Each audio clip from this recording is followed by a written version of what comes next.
Hello దోస్తులు, ఎట్లున్నారు? అందరు మంచిగా ఉన్నారులే. నేనైతే మస్తు అంటే మస్తుగా ఉన్నా. ఇక్కడ నేను ఏం చేస్తున్నానంటేనా, దోశలోకి తినే ఆలు మసాలా కర్రీ చేస్తున్నా. అది ఎట్లా వేసుకోవాలో చూద్దాం పాండ్రి. ఏం లేదు, ముందుగల్లా ఒక 3 ఆలుగడ్డలు ఉడకబెట్టుకొని పక్కకు పెట్టుకోవాలి.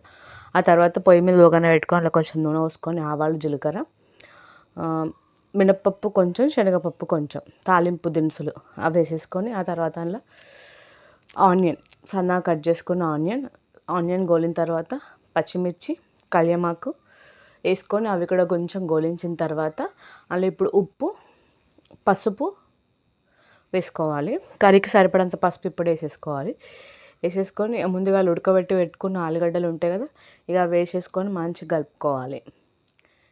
కలుపుకొని ఆ తర్వాత లాస్ట్లో కొంచెం కట్ చేసిన కొత్తిమీర వేసేసుకుంటే కర్రీ రెడీ అయిపోతుంది. ఆలుగడ్డలు ఉడకబెట్టి బాయిల్ చేసి పెట్టుకుంటే కర్రీని జస్ట్ 5 నిమిషాలలో చేసేయచ్చు. మనం చేయడం కూడా ఈజీ, టేస్ట్ కూడా బాగుంటుంది దోశలోకి. మీరు కూడా ట్రై చేసి ఖచ్చితంగా నాకు కామెంట్ చేసి చెప్పండి.